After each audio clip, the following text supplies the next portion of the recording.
Alright, hey, Justin Majeski here. Welcome to another tutorial. Today, I want to go through quite a bit actually. We're going to learn a lot of stuff between Lightroom and Photoshop.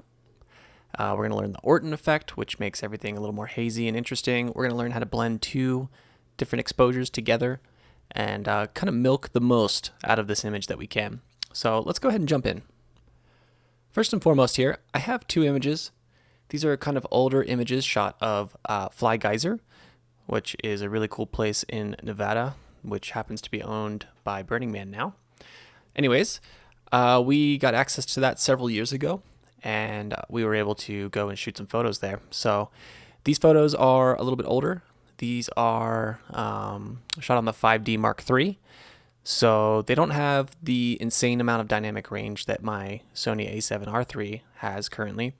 So I can't simply just take one exposure for the highlights and simply just bring up the shadows later.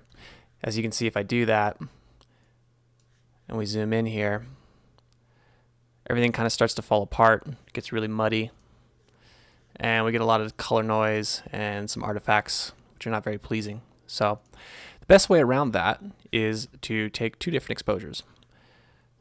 One that's darker, one that's brighter. So the darker one would be more for our highlights, and then the brighter one would be more for these darker shadow areas, and we'll combine those later. So let's jump into how to do this. First, I'm going to go ahead and just reset what I just did. Oops, I accidentally hit the wrong thing. Develop settings, reset. Perfect. Okay, so this is our dark exposure. This is our light exposure. So I'm going to start on the dark exposure. First and foremost, I want to bring down the highlights a little bit. I'm looking mainly in this area here. We can bring up the shadows just slightly. And maybe even bring up the exposure a little bit. I'm also going to come down here and check remove chromatic aberration and enable profile correction. That gets rid of the distortion and the vignetting on the corners. So that looks really nice. We'll start there. So anyways, back to editing the image. I'm going to bring the highlights down a little more. And again, I'm really just looking at the brightest parts of this image, which is here, the sun, and probably this upper pool. The rest will be from the other image. So we can go ahead and just increase some vibrance and saturation, see what we're working with here.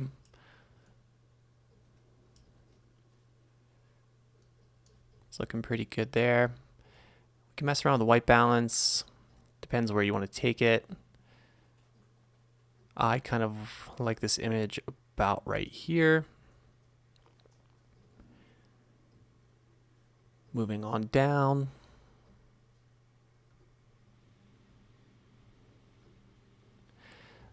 Another thing you can do is take this blue primary and push this up. I usually don't push it all the way up, but this takes any pixels that have any percentage of blue applied to them, or I'm sorry, any percentage of blue in the pixel, and saturates that pixel. So I think we're looking a little too orange. I'm going to bring it back down. Okay, that's looking pretty good. So I'm pretty happy with how this looks up in here. We have a little bit of sensor dust. So we can go ahead and take care of that by clicking on this brush tool, making a smaller brush. And just like that, it's gone. If you hold spacebar, you get the little hand and you can move around and see other places that need attention. I must have had a very dirty sensor. So I'll just do this real quick.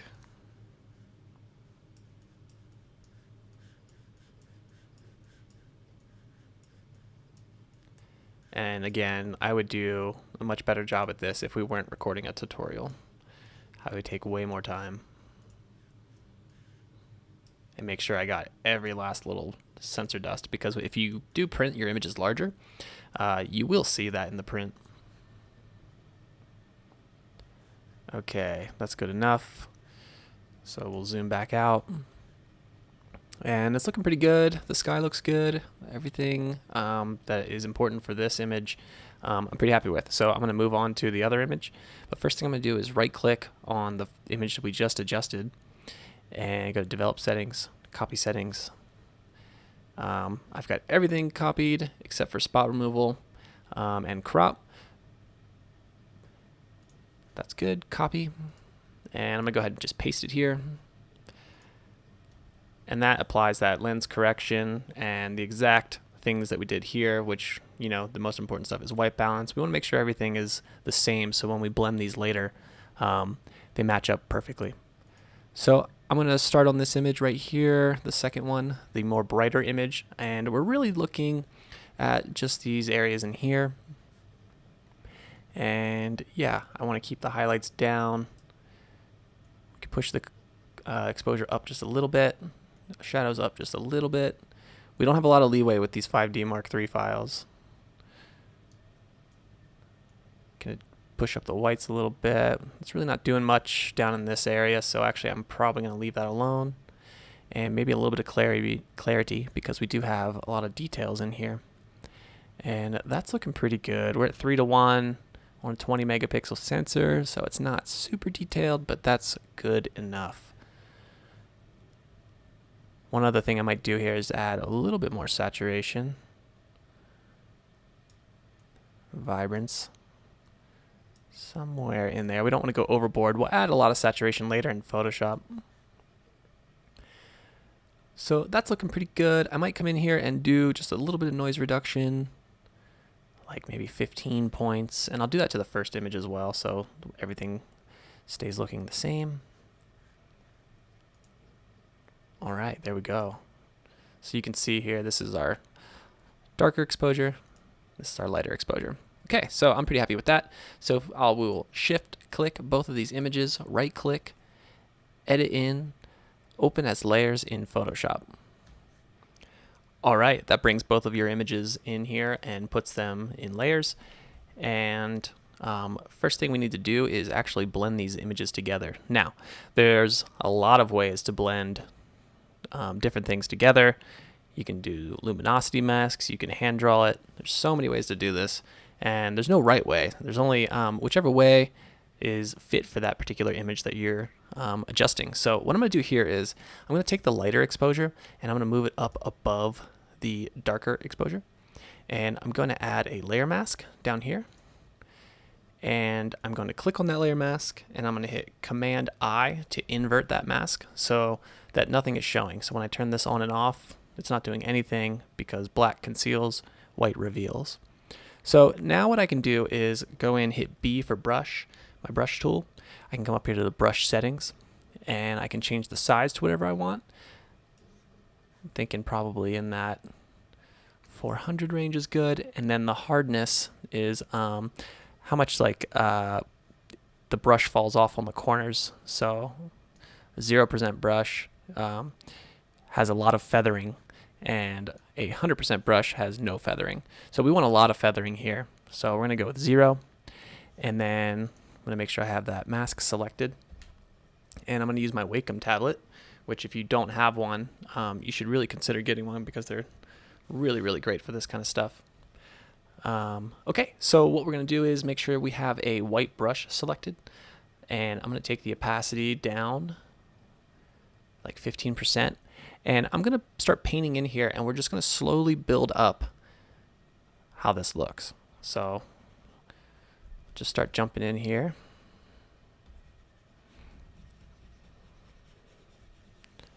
My computer's a little slow because I'm recording my screen and doing all this stuff at the same time.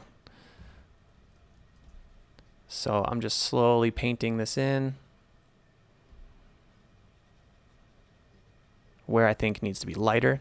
There's no real right or wrong way to do this. It's just whatever you feel.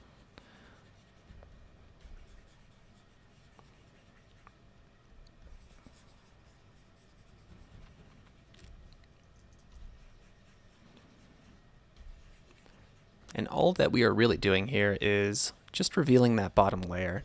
So as we paint white on this layer mask, we're revealing what's underneath.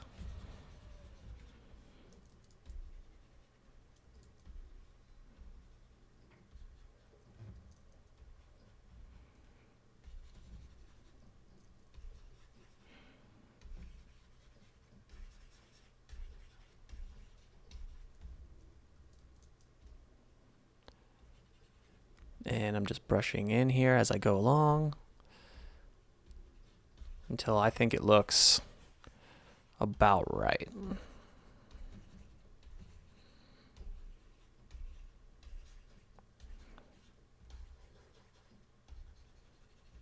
And I'm not looking at contrast or anything like that in the image saturation levels. I'm merely just looking at the luminance value. We want to make sure that the brights here are congruent with these brights out here. So, all right, that's looking pretty good. I might just kind of leave it at that. I would probably spend more time on this if we weren't doing a tutorial. And what you can do is hold Alt and click on the layer mask, and that shows you exactly what you've actually painted in here. So if I would paint out here, now we have more white out there, but I don't want that. So that's just a good way to kind of see what you're doing. And if you want to get out of that, hold Alt and click on the layer mask again. Same thing. Okay, so we've successfully kind of blended these together, and I'm going to go over to my adjustments. And now I'm going to add some contrast back in here because this looks super flat, not too pleasing. I want this to pop way more. So what we'll do is we'll bring down the darks with a curves layer. These are your darks on this side of the curve, and these are all the whites. So if I lift the whites up, the whites get brighter, or if I bring them down, they get darker. And same is true of the shadows. So a typical thing to do is to bring down the darks and up the lights, and that's called an S curve. And I'm really not paying attention to anything out in here. This is all getting blown out. I'm really just looking in here right now. So I think it's probably a little too dark. And if we move this dot further down, we're going to be adjusting more of the mids than the highs, or the brights, I mean. So I'm just kind of getting that toned out to where I think it looks kind of good, and that looks good enough to me. So I'm going to click on the layer mask, and I'm going to hit Command I to invert it again. Now everything that we just did doesn't show through, and I'm going to do the same exact thing that we just did and brush in the amount that I want to be present. And I know that I want a lot of contrast in this area.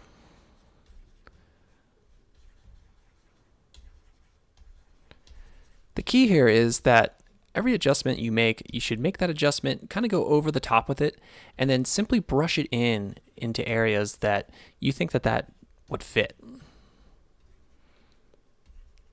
This allows us to build a look up over time versus just going in with 100% brush and just kind of plastering it in there.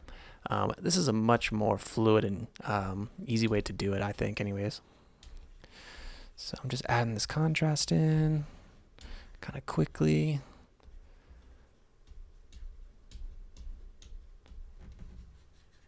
Okay, that's looking pretty decent. So we can see what we did here, turning this layer on and off. Boom, we added in some nice contrast.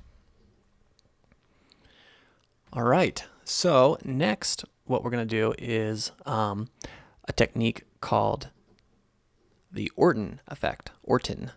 I don't know how to really say it. Orten effect. There's a million ways to do this. This happens to be the way that I do it. So what I'm going to do is hold down Command Shift Option E, and that pastes everything all these adjustments, it pastes them into a new layer. So if I turn this off and back on, we can see that there's no difference. That's because this is just a pasted form of everything below it. So what I'm going to do to this is go up here to Filter, which is out of here. You can't see it, sorry. Up top, Filter. Go to Blur, Gaussian Blur. And the amount really depends on, first of all, your taste.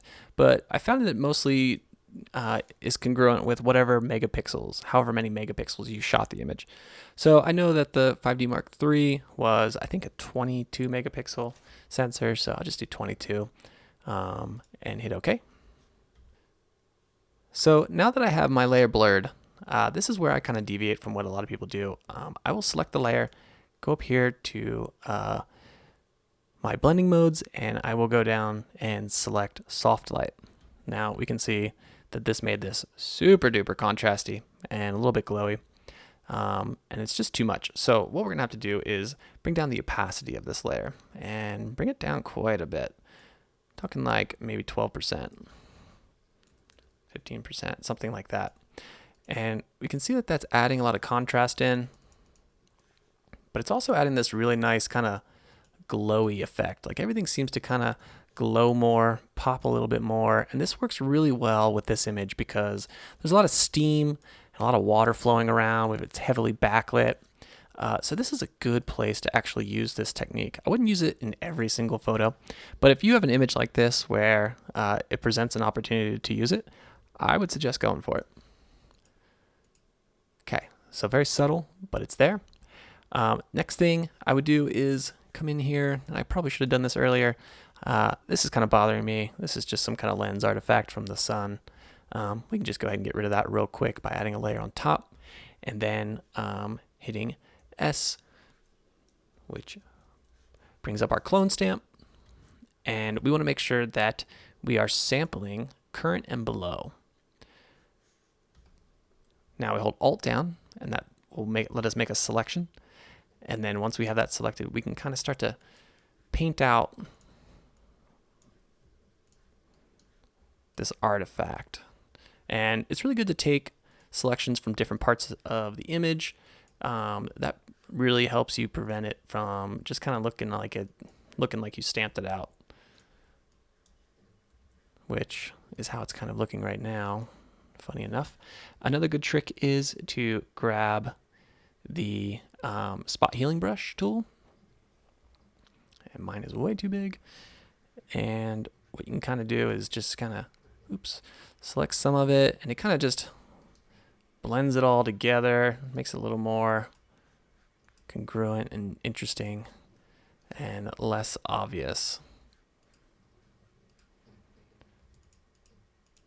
Yeah, I mean, I don't really like that, and that's kind of the benefit of doing this on a new layer rather than on top of this layer, is that I can simply just take this layer now and delete it, and I'm going to give that another go real quick. So again, I'm going to add a new layer.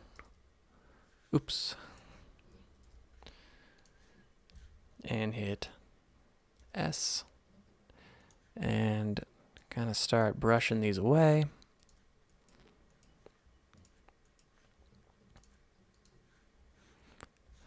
And I'm going to take that healing brush tool again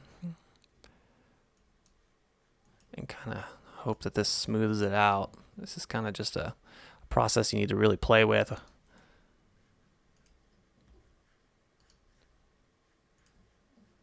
Yeah, that's not perfect, but that's going to be good enough for our purposes right now. Definitely would spend way more time on that. Okay, so at this point, I think all we really need to do to bring this image out a little bit more is to add in a little bit more saturation. So I'm going to go up here to my adjustments, go to hue, saturation, and I'm going to pump a bunch of this in, maybe somewhere in there. And what I'll probably do here is I'm going to actually go beyond what I would normally do. Like, this is pushed way too far for my tastes. But I'm going to do the same thing I did earlier. So I'm going to push it far, and then I'm going to select the mask, hit Command I to invert it so that we take away everything that we just did. And then I'm going to brush back in that adjustment. So there's a lot of spots in here I know I want the saturation. And I'm going to use a pretty opaque brush. I'm going to use a 20% brush here and kind of just get in here quick and just start kind of pasting around.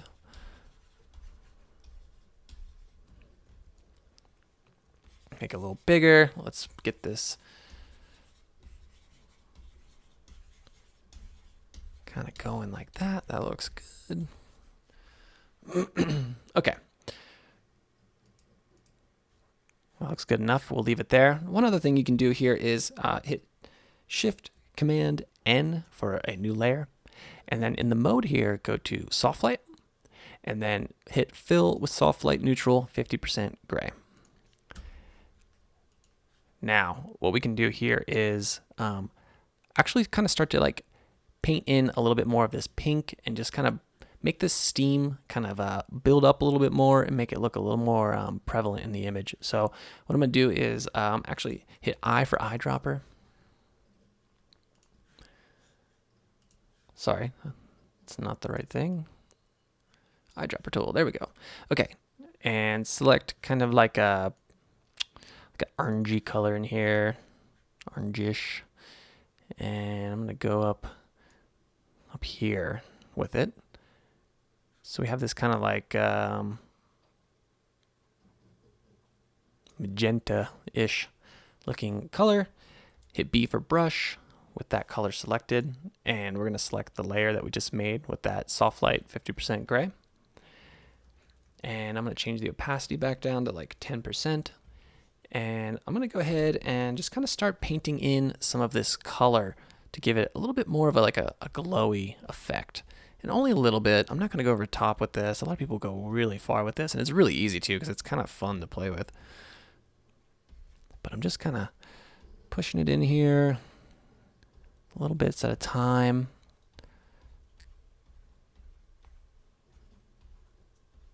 Kind of giving it that like hazy, dreamy effect. And we can turn it on and off and kind of see what we did. And if you think you did too much, you can simply just take the opacity and bring it down. That's really the benefit of working in layers in a non-destructive way, is you can always subtract what you just did. So cool, I'm pretty happy with that. That's looking pretty darn good to me.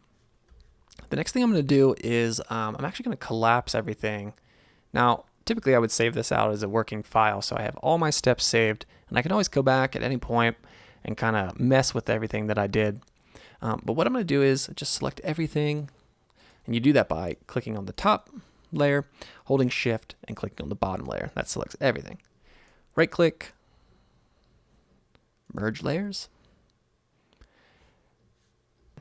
What I'm going to do is go to my TK Actions panel, which I highly suggest you get, and go to Actions, go to Web Sharpening, Final Dimensions, 2500, set to fit, hit OK. And now we have a web sharpened image ready to go to the interwebs. You can also make some last minute adjustments here if you wanted a little more saturation or whatever you want to do. You can add your logo at the bottom, whatever you see fit to finalize your image. And then from there you would hit save, which is right here, which is hidden in my actions panel for some reason. Anyways, I hope you found that useful. That Orten effect really can change the look of an image, and kind of going in there and just like painting in a little bit more colors can add to that hazy, interesting, dreamy effect. It's something to play with. Try not to overdo it. I know it's tempting, but in the meantime, enjoy. Thanks for watching. If you like this, please subscribe. And again, I thank you for watching. Have a good day.